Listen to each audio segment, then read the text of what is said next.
Hello, hello, hello. Welcome back to Radius of Reason, a podcast about politics, philosophy, everything in between, including existential dread. I'm joined by my very handsome and fashionable co host, Levon. Hello. Hello? My name is Andrey. This is episode 23, where we are going to get into the ethics of the death penalty. Levon, let me ask you a question. If your hypothetical child is killed by a hypothetical man, would you want that man to be put to death? I probably would. Yeah. I think, you can't possibly imagine those emotions, you know, but I would think I would, in that moment, want to kill that person. Um, but if you're really asking me, do I want to construct a society where we do that, where you've got actually a lot more nuance, where we actually have to prove that that person killed my child, then that's a different story. Now, what if the person who killed your hypothetical child at the time of murder is a child themselves or is not fully developed? How would you feel about the death penalty under those circumstances? Well, I know you want to allude to the fact that the brain's not developed until you're about 25, Hmm. but I'm going to go ahead and say it doesn't matter because we don't have free will at age 18 or 25. So, Well, that actually poses a really interesting question. hmm. Where if we have no free will and we commit these atrocious crimes, I mean, is it then in fact ethical to execute somebody for those crimes if they're acting based off of a series of circumstances that they never had any control over? Well, I could ask you the reverse, right? Is it unethical if there's no free will? Interesting. Can you expand on Hmm. that? What I mean is there you could make the case that there's no ethical framework at all Hmm. in the absence of free will when it comes to human interactions. I'm not advocating for that. I mean, we've had a discussion on free will before. Um, I think you can still have a concept of morality, and you should, and you must if you want to exist in a society. Um, and we naturally will because we're humans, which have millions of years of evolutionary history behind us. But I think it does in general just bring up a lot of interesting philosophical questions. But we can explore that a little bit further. Well, the philosophical questions are pretty damn interesting because, I mean, really, on the surface of it, the death penalty, which is legal in the United States, um, it's not a major issue that is continuously front of mind for this country. Like, there are issues that we're facing as a society that you could argue are far more pressing than the death penalty. And really, in terms of how many people are actually executed in the US, the numbers aren't really that high. So in 2022, about 18 people were executed in the US. And really, since 1976, around 1,500 people have died by execution. We've changed around the ways in which we've actually carried out capital punishment in this country.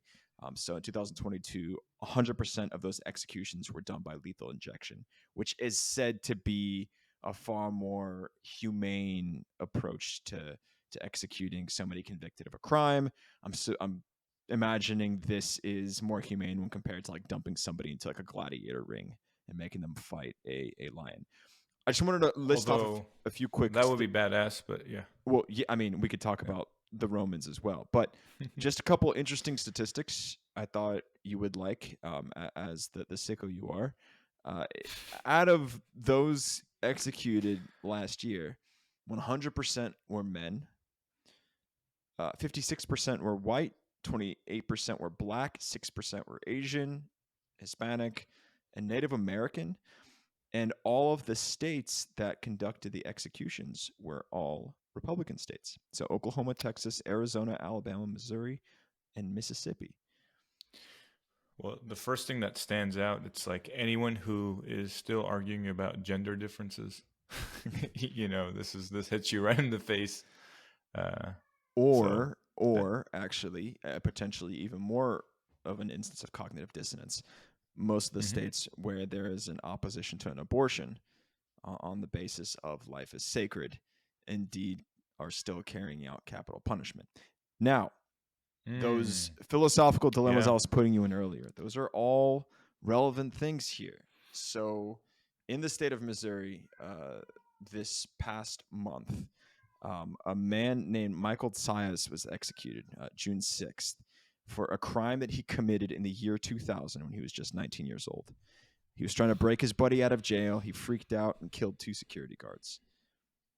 The argument was made by the Bar Association that, first of all, you can't really hold somebody accountable for a crime they committed, to your point, before their brain is fully developed. So, Michael Tsayas was 19 years old when he committed a crime in the year 2000.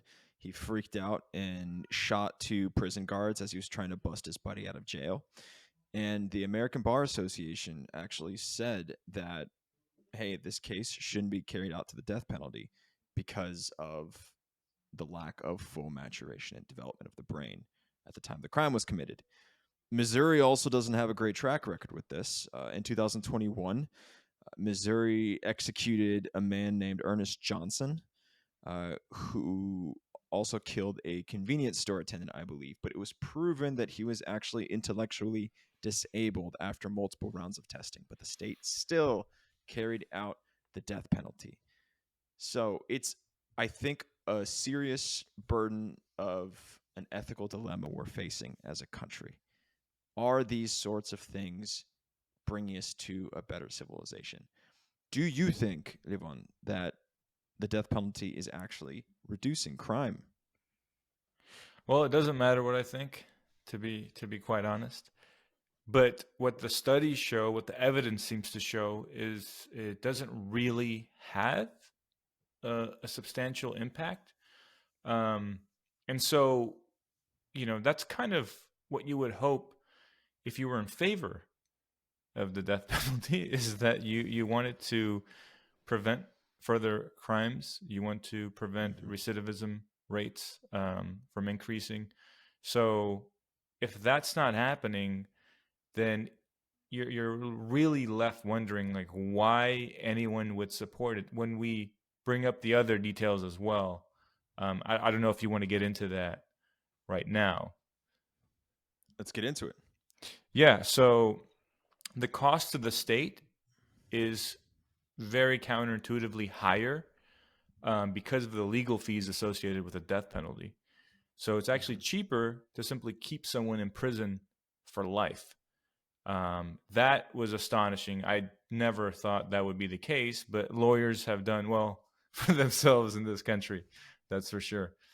So the other major consideration is wrongful convictions, right? Um, we've had numerous cases throughout history where new genetic evidence comes forth and reveals that actually this person who is on death row is innocent. Mm-hmm. Mm-hmm. How do you put a price on that? Like, I'll ask you, Andre. Like, do we even have any philosophical value system where we could put a price on a mistake of that gravity, of such gravity? I mean, no, absolutely not. And I think the dilemma is quite fucked, anyways, in instances when somebody is wrongfully convicted and serves out the majority of a life sentence only to be discovered, you know, 30 or 40 years into their life sentence that actually no, like this new evidence has proven you completely innocent. And I think it's especially alarming as new technologies emerge that help reevaluate certain crime scenes and bring about new elements of evidence that might completely prove somebody's innocence. So, from a philosophical basis, and this is a point that the American Civil Liberties Union argues in their position against capital punishment, is that executing somebody completely decimates any chance that newly surfaced evidence could prove somebody innocent. And it completely warps the idea of justice, that it's almost a continuous process. It's kind of a breathing approach, a living approach to a system as opposed to a terminal approach. And when you execute somebody for a crime, and then 5 years later, a new form of genetic testing emerges, which is precisely what started happening in the 70s and Mm-hmm. 80s, Yeah. um, that exonerated many previously convicted individuals. You warp the process of justice, Now, let me ask you and this, okay, if I can interject. So, mm-hmm, there's new technologies that are being talked about right now where we are starting to read brain patterns or convert like images of brain patterns to actual like thoughts or meaningful, text or something to represent those brain patterns. If in the, let's say in the next 15, 20 years, we have technology where we can literally mind read, first of all, I mean, I guess ignoring all the privacy issues associated with that, do you think if somebody was like absolutely found guilty, like no doubt this technology is, becomes well attested to, and everyone's like fully convinced by it. If we found out someone like, um, I don't want to use Jared the subway guy, but I mean, if someone's committed, I mean, he's committed heinous crimes, and I don't know what the punishments are for the crimes he committed. I don't even want to mention it on the podcast. I mean, plenty of people are aware, but with mm-hmm. something like that, and perhaps Wait, hold someone up. who's done something far. Subway guy did something bad? Wait, are you serious? You don't No, know this? I'm fucking with you. I know, Oh, of course, okay. I know this. Okay, you got me. You got me. I mean, I don't know how widely known it is, to be honest. But like, let's imagine someone did something like 10 times worse, right? Um, would that person, if you know, convicted through this new process where we have this, irrefutable evidence from this new technology, Mm-hmm. would you consider that um, okay? Like, would that be ethical in your mind? Yeah, yeah, and I think this is actually something that we are going to have to face down with AI emerging, right? We've had two episodes on the Mm-hmm. impact that AI is going to have on our culture, our politics, our work life, and that's a very interesting premise. Where if you have undeniable proof, which is something that we've always struggled with because testing is always going to be flawed.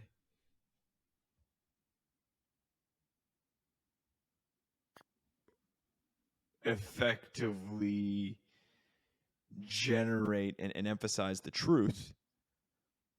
Yes, maybe. However, I think that these tools are always going to be inherently flawed, as we're seeing right now with some of the text generated AIs that might have a certain political bias. Or, what if you do develop like some AI that can detect the finest nuances of cellular data at a crime scene, but it's like biased against Republicans? So, But you would, in theory, if it was 100% certain, right? Let's say you saw this person with your own eyes commit these crimes, right. then you would be for the death penalty in that case. I don't think so, because I think that goes back to capital punishment doesn't necessarily the position against capital punishment doesn't necessarily try to make the argument that everybody is innocent of the crimes they committed. Somebody that shoots up a school had evidently committed a crime. The position against capital punishment argues that justice can be carried out in alternative matters. So I guess I was asking your opinion though, your opinion per se on that. yeah, yeah. Like if you were king of the world, you would or wouldn't? Would I have unlimited resources as king of the Uh, world? sure. Yeah, let's go with I that. think in that case, I would not. I think that if I had the capacity and the support of society to invest in rehabilitative justice, I think that's the approach you would take. Specifically because you have, but they were ultimately guided by varying factors in their life that should it lead to their deaths just because they committed something, and how much responsibility do we have as a collective tribe, to use your language, in that Mm-hmm. individual's ultimate decision to perform the criminal act.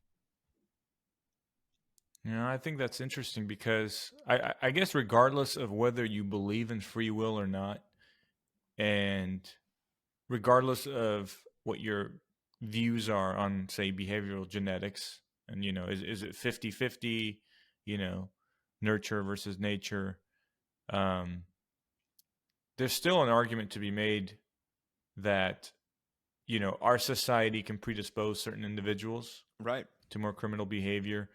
There's actually, so I was looking at the evolutionary psych literature on this, and it seems like, yeah, naturally.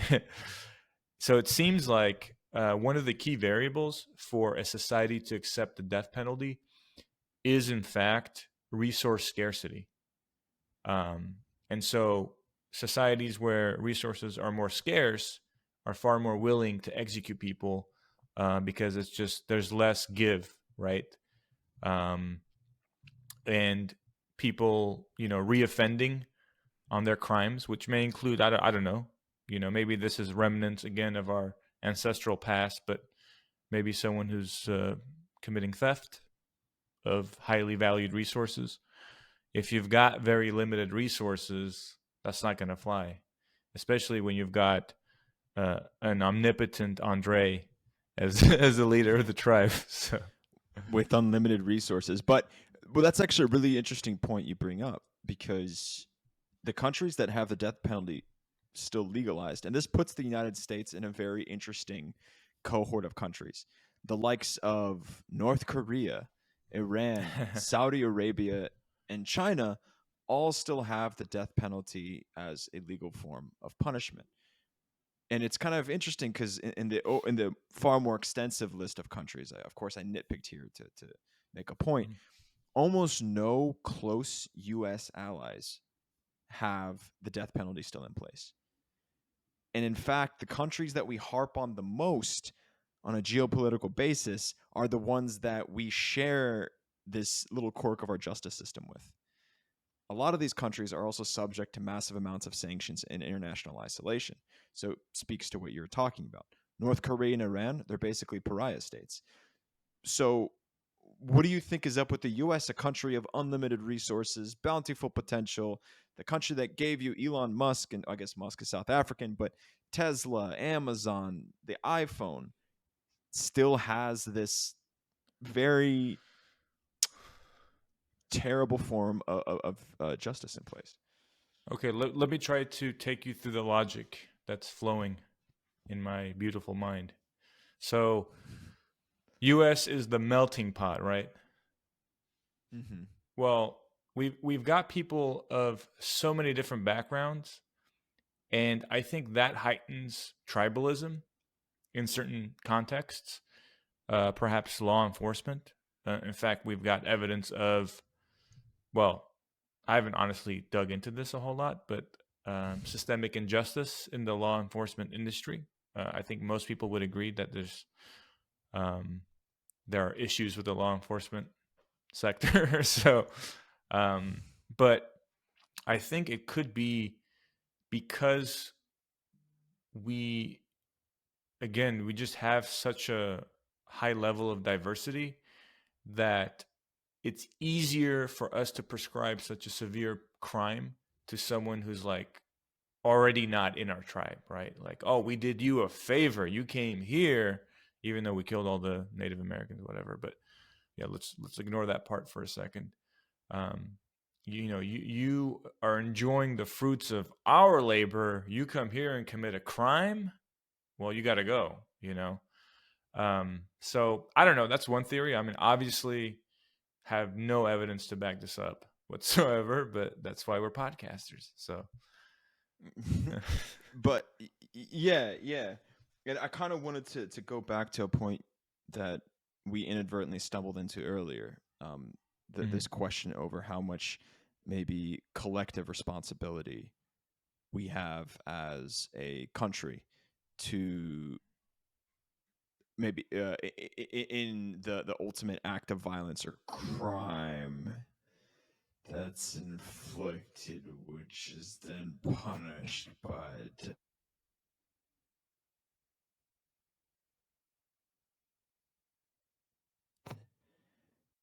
influence somebody to behave in a criminal way.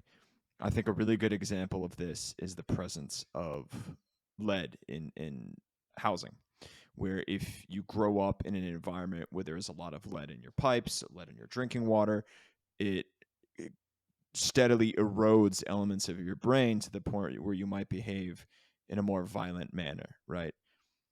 This is very, very much not the fault of somebody who's born into an apartment complex that's not effectively lead abated, right?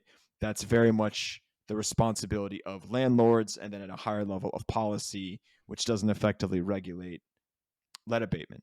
Mhm. So if somebody's born in that kind of environment, if somebody goes completely berserk when they're 25 because their brain is absolutely rotted from all the lead exposure they had, and they end up killing somebody, is that something that is everybody's responsibility because we allow that to carry on and to happen, which ultimately results in the said murder?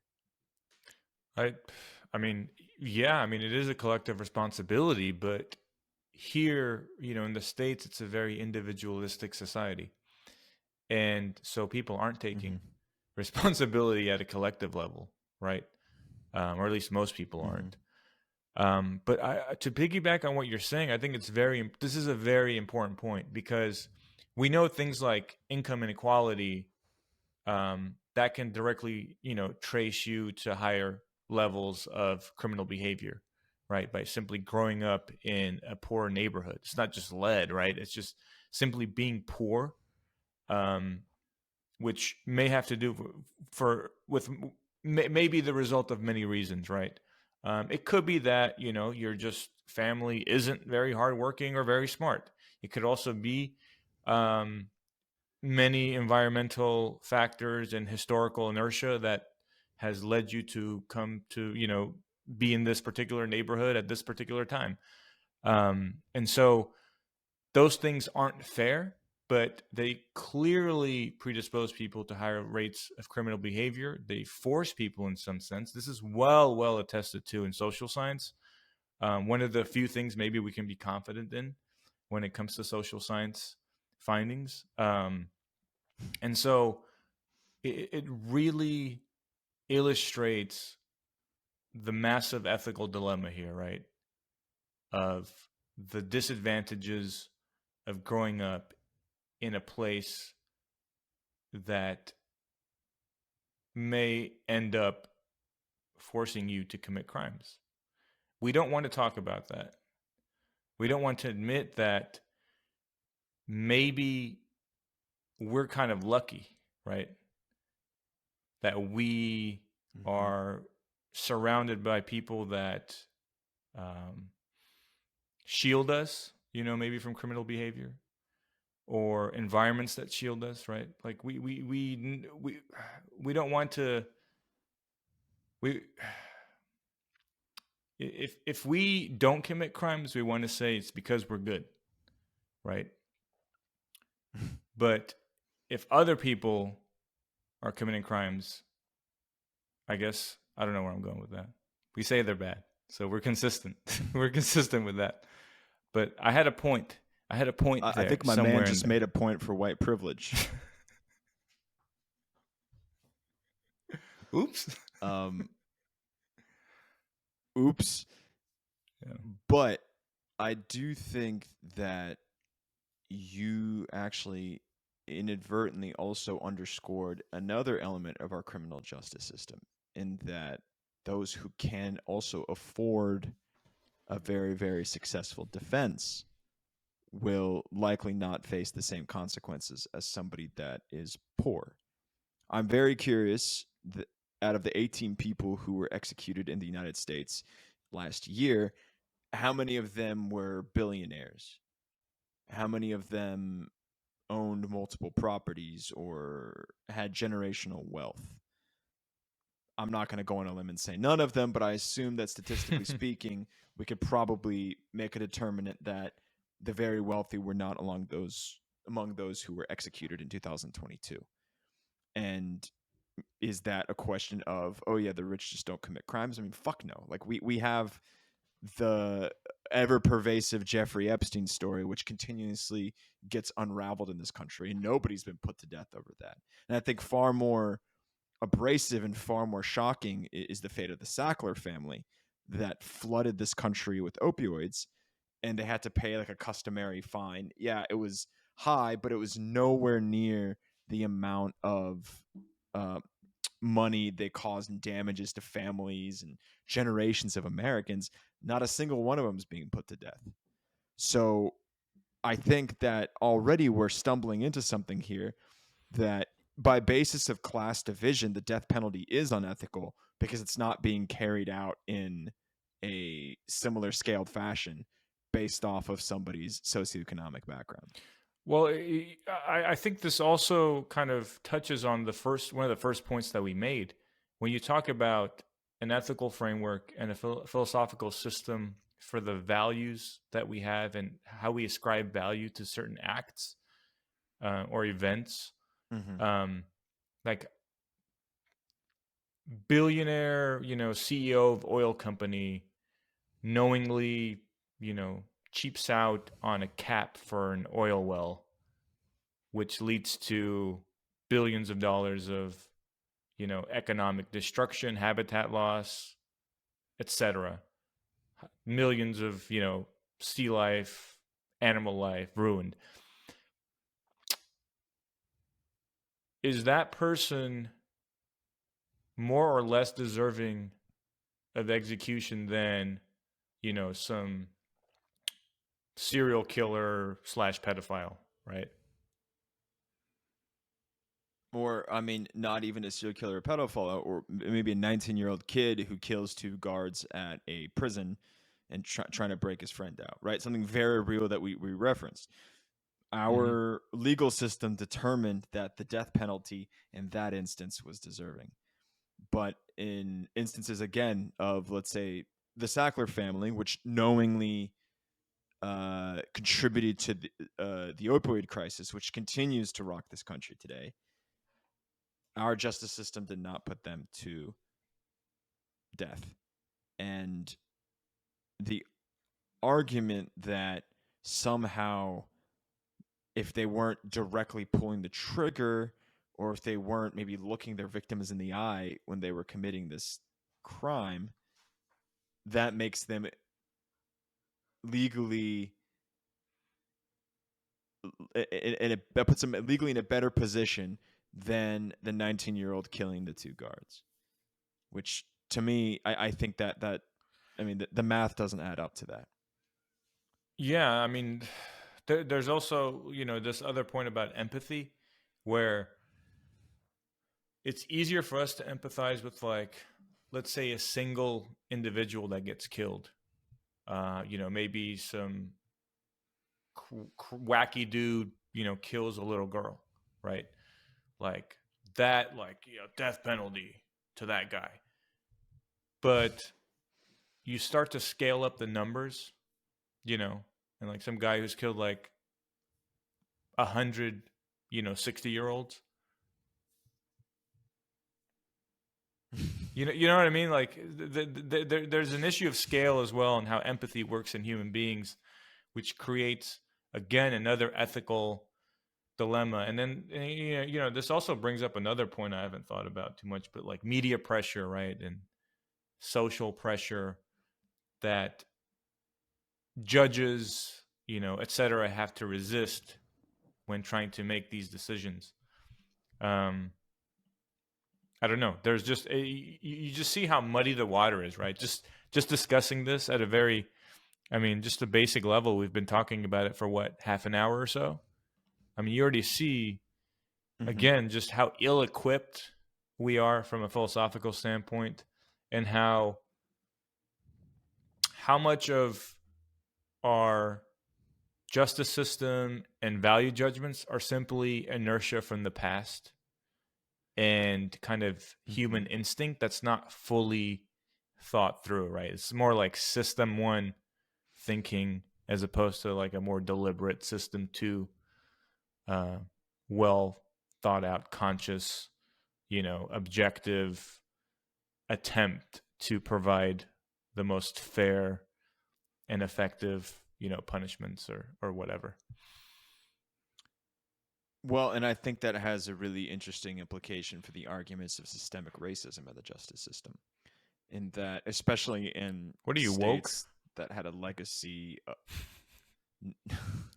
We got a woke person over here, guys. Well, Woke, right there. let's get our production staff to cut this.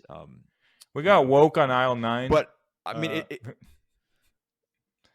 Uh, I think that we just came to the philosophical conclusion that supports this woke position. I think that, what you call especially in me? states that have a historic legacy, a legacy of racism, of institutionalized racism in the Jim Crow era in the American South, where a lot of these death penalties are being carried out, I imagine there is still a high level of residual, maybe underlying um, preconceived notions about Black Americans, and I think that does impact how a jury might see a black man versus a white man being tried for a similar crime. I mean, Is there a delay, or am I just saying very there's profound things? there was a bit of a delay, but from what I've gathered, Shit. coming in and out, I think I completely agree with everything you said. So Well, let's wrap up the it podcast, sounded hella boys. We woke. figured it out. So yeah, ain't nothing Yeah. wrong with that. Well, Um, ain't nothing wrong with that. I do want to ask you just to get your opinion. Like, let's maybe take a step back now and let's consider like the death penalty from like an evolutionary standpoint and like what maybe took place in the ancestral environment. Like, what do you think people did back then when someone really, like, crossed the line? They probably like slept with somebody's wife, or like stole somebody's food supplies or something. But no, I mean, I think the evolution of the justice system. You don't even have to go back to uh like the caveman eras, which are like our deep ancestors. I think you just need to look at the justice system as an evolution of human thought, right? The presumption of innocence, um the right to a fair trial, a trial by your peers. These are all things that have stemmed from the evolution of human thought, right? In this country in particular, because it's heavily influenced by Western Europe, Enlightenment thinking went into play in shaping some of our legal institutions, right? I'm not that familiar with the global legal theory, but I'm sure every civilization has their process of evolution. I think the death penalty has always been the knee jerk reaction to crime, right? Hammurabi's code of law, eye for an eye, draconian measures, where the one guaranteed form of punishment you could dish out onto somebody is death, because death is ultimately speaking what everybody's afraid of. So I think maybe less so that there was like original sin, and like there was like a single evolutionary framework for why there was a death penalty. I just think it's always been a very simple way to secure some level of peace in a tribal setting, for instance, right? You didn't have time to sit down and ponder um, the finer notions of what is innocence and what is guilt. If somebody took your shit, you had to kill them because that was the only way to do it. Do you think I'm on the mark here? Yeah, more or less. I was also going to mention, the notion of banishment from the tribe and how Hmm. it kind of um, wipes your hands clean because it is effectively a death sentence, right? In prehistoric times, to just banish someone from your tribe. We need other humans to survive, right? And so I'm just trying to think through, you know, the implications of just executing someone like in the middle of the day. Everybody out there watching the beheading, for example, what kind of psychological impact that would have. But I guess they're used to blood, right? In those times. Um, yeah, no, it's just kind of fascinating to think about how they would have how differently it would have been handled. It sounds like this particular aspect, a lot of things have changed, right, from our ancestral environment and our instinctive behaviors, but this is one thing where I feel like that instinct to kill and the eye for an eye thing has prevailed. So despite society's best efforts to distance ourselves from our past, but I mean, do you think it's an easier solution? Do you think that the presence of a death penalty kind of absolves us of any difficult conversations around how our current tribes are structured? well, I think at a fundamental level, you know, it's the most primitive response in any animal, right? Oh, you do something to me, like if this happens between two tigers, right? You know, maybe one of the tigers steals its food or something. I don't know what tigers. I don't know what kind of dilemmas tigers get into, Tiger crime. but I mean, it's kind of like it's pretty much like a fight to the death at that point. Like the guy's going to go in for revenge and potentially kill the tiger that stole from him. Let's just say in theory, again, like Mhm. although wildlife experts are just like cringing and just losing their minds at what I'm saying right now. But actually, nobody's listening, so we're all right. But so I think like to sort of answer your question, I think because it's so primitive, right? This idea of like revenge and just getting back at someone for something heinous they did. Um,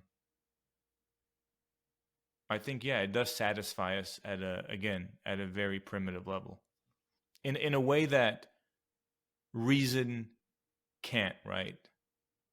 In a way that telling someone, well, this person didn't have free will, they're not really responsible for this, or they grew up in a poor neighborhood, it's okay. It's like no, like that's not gonna cut it, right? If they did something to your kid or whatever. So yeah, I think it's a very But primitive urge that we try to satisfy.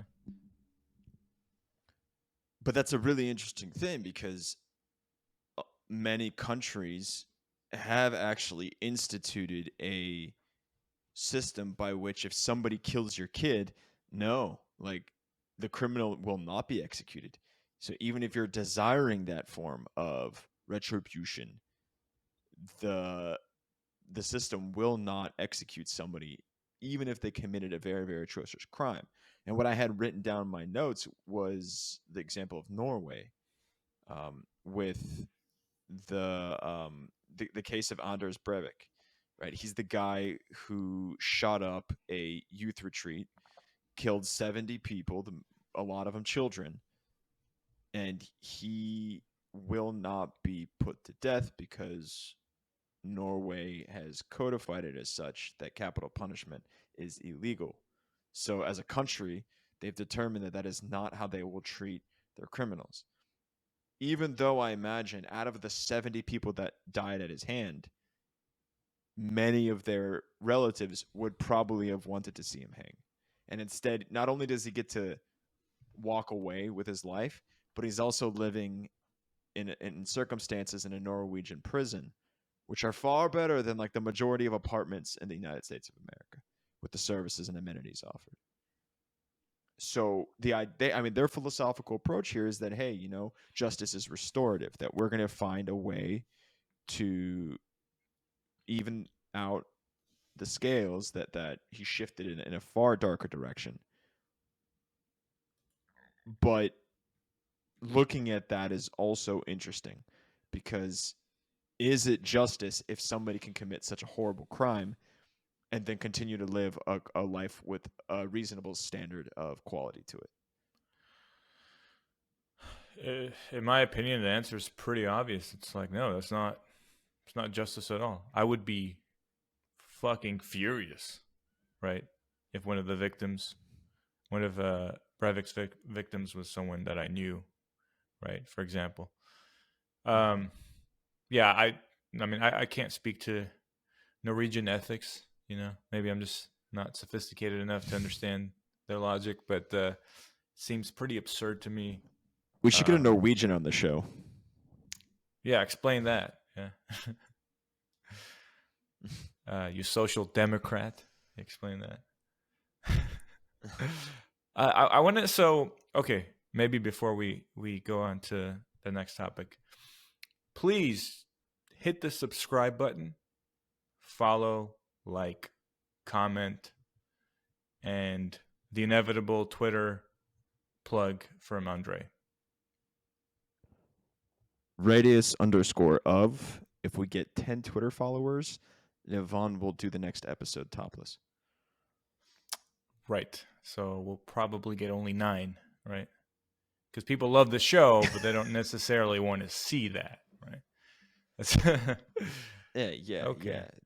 Some finely defined pectorals.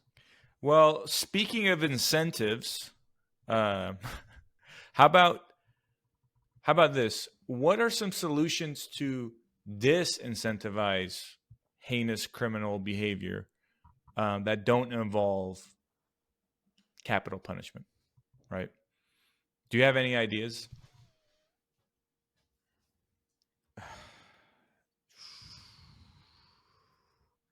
I think I think maybe our minds have been far too warped by the American system, because it really does seem like at least the prospect of a death penalty gives a sense of like, there could be some justice out there, especially for some of these like more violent circumstances we've seen happen in the past year or two, with rampant shootings, shooting up of elementary schools, shooting up of grocery stores, public spaces, concert venues, and whatnot. I think that life imprisonment is probably the best bet we have now, too. I do feel that continued subsidies from the taxpayers to keep some of these motherfuckers fed is probably also a difficult pill to swallow. But from a standpoint, if we do treat crime as a symptom of greater societal problems, I think that we need to implement as many things as possible to start eliminating the root causes of collective responsibility for these sorts of things. I mean, we've talked about something as simple as like removing lead from homes, things along those lines. You were saying? Yeah, no, I think one thing that you mentioned, and one thing I think we all have to realize, is we have to accept that there are going to be the shittiest people that don't deserve anything. They don't deserve prison food, right? But they're going to get that benefit because we are living in a society with all this nuance and complexity. And we also know that the justice system isn't perfect, and there's going to be people in there that may be innocent, may have hope for them, for them. Um, so we just kind of have to accept that there are going to be individual cases where we just take an L, right? Like some people are just going to get more than they deserve, right? Even these absolutely like vile people. But it's kind of the same argument, like, why have any safety net in a society, right? Like you're going to have people that take advantage, but you do it for the people that are going to benefit, that actually need it, right? Um, at least that's the hope, and that's the logic. But Yeah, I mean, So so to answer my own, with the fact that yeah. Sorry, go ahead. so yeah, I was gonna say with the fact that only 10 to 18 people are executed on average every year in this country. Is it a high enough rate that the problem needs to even be addressed from like a standpoint of ethics? I mean, are enough people being executed to warrant a reevaluation of our approach to capital punishment? I think, given the existential risks that we have, AI, population collapse, climate change, nuclear war, whatever, pandemics, I think A it's second Trump definitely not presidency. possible. Right, the second Trump presidency. It's not. It's not possible, in my opinion, to argue that capital punishment is the forefront of where our attention should be. But I think it does touch on a wider, um, on the wider issues of ethics and justice in our societies, and also, again, like this question of how do we disincentivize crime, right, without putting people behind bars or killing them. Is there a better way we can do this when we know that there are a lot of environmental factors that impact these outcomes? And that's the interesting thing, right? Like we've discussed restorative justice. Maybe that's something that we'll explore later on in more depth. Um, I think if you address things like, education, income inequality, then you're making huge progress, right? You don't want to get to the point where you have to even decide whether someone needs to be executed. You want to, yeah. I mean, I think it's good that there's only 18 people on death row. Although, if you look at all the crimes that are committed, like there's probably plenty of crimes where you'd think, okay, maybe that person Mm-hmm. should be executed. So Mm-hmm. maybe that statistic isn't necessarily representative of where we want to be in society, but it could be worse for sure. Yeah, yeah, I think there is actually something pretty interesting there because although only 18 people were executed, it takes a very long time for somebody to actually meet their sentencing. That you might be convicted, but there is years ahead of you as you're waiting for all the rounds of approvals to go through, as you're waiting for, God knows what. Maybe your state's politics change in that time frame and somebody might pardon you or not pardon you or you're up for a pardon. And it almost sounds like the act of being on death row itself is kind of like a terrible existential punishment in its own right, where you've been convicted of a crime, you've been sentenced to a death penalty, but then you spend the rest of a decade kind of hanging out in limbo, not knowing when the sentencing is actually going to go through or not. And that in itself almost seems like an entirely separate ethical dilemma where you kind of keep somebody in a state of psychological distress, not knowing That's exactly the what's going to happen. Yeah. that's that's the deterrent, the legal process, the exhaustive legal process. So yeah, but yeah, no, I mean this, again, not the biggest existential question here, or not even existential really, but I think it's a reminder for me. It serves as a great reminder of the complexities of our um, societies these days, and how it is really difficult um, to have an accurate understanding of all the variables that are contributing to things, but also how our oversimplifications, because that's what we do naturally as human beings, how that can lead to really like mistaken frameworks, ethical frameworks, justice frameworks, whatever you want to call it.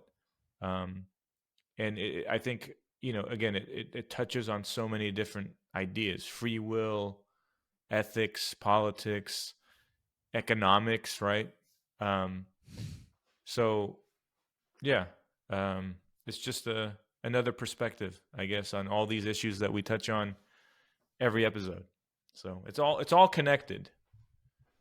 If you can imagine Yeah. that, we're all connected. It's all So linked to the coming AI apocalypse where I mean, man, you heard of this like batshit crazy scenario that the legal system is dealing with an attorney who asked ChatGPT to write a position for him, and ChatGPT like fabricated cases that it referenced in its like legal position paper that it generated for this attorney, and the attorney used it. And I mean, it caused like a huge kerfuffle, and like it's dramatic. But like back to the point we've been making for the past 3 episodes, like once this technology kind of scales a little bit more, like the mind fuckery that's going to be deployed onto our justice system and like Dude, I mean, so did you hear about this? DeSantis ran political ads against Trump where he used AI generated images of him basically hugging Fauci. Like there was like a collage of 6 images, but 3 of them were blatantly AI generated. Like I think their fingers were all fucked up, and there's the text. The the text in the telltale White sign, House was like Russian instead of English. yeah. But maybe some subliminal messaging there. But I mean, so they ran this ad, and like it's happening. It's like I mean, the 2024 elections are going to be the greatest shit show on earth. I think I think there's no question about that. We are in for something special, and we'll be here on Radius of Reason covering every steaming pile of shit that comes out of that election cycle. Should we try to get like a third party candidate on here? Like there's no way we can score like Andrew so Yang, many man. of like Andrew no Yang, the dude, there's no Forward way in Party. hell we're gonna get Andrew Yang. I'm talking like Come on, man. let's get His whoever. podcast, bro. Listen to me. His podcast gets barely any more views than ours. He should be thrilled to come on our program. The American Uh, Libertarian Party. Let's see who we can get from them. Their presidential candidate, and let's milk it. See what happens. Let's get their take on the justice system. oh, I would love to have a libertarian on. Ooh, I would. I think that would be great. If you don't mind like a bunch of yelling and screaming, and yeah, chairs being thrown at the cameras, I guess Not yet. it'll be fun. That's Yeah, we should. And you guys should hit the subscribe button again if you haven't. Do all that. Help us out. We're growing. We are slowly coming for Joe Rogan. Very slowly, but we're coming. We are coming. like and So, subscribe if you want to topple Joe Rogan's dominance of the podcast space. If you dislike Joe Rogan, you better like the Radius of Reason boys because they're coming for the top. we coming. Andrey and Levon are coming. Okay, that's what we've established. All right. Well, great episode again, Andrey. We will be back again very soon. Thank you for listening, and take care. Be well.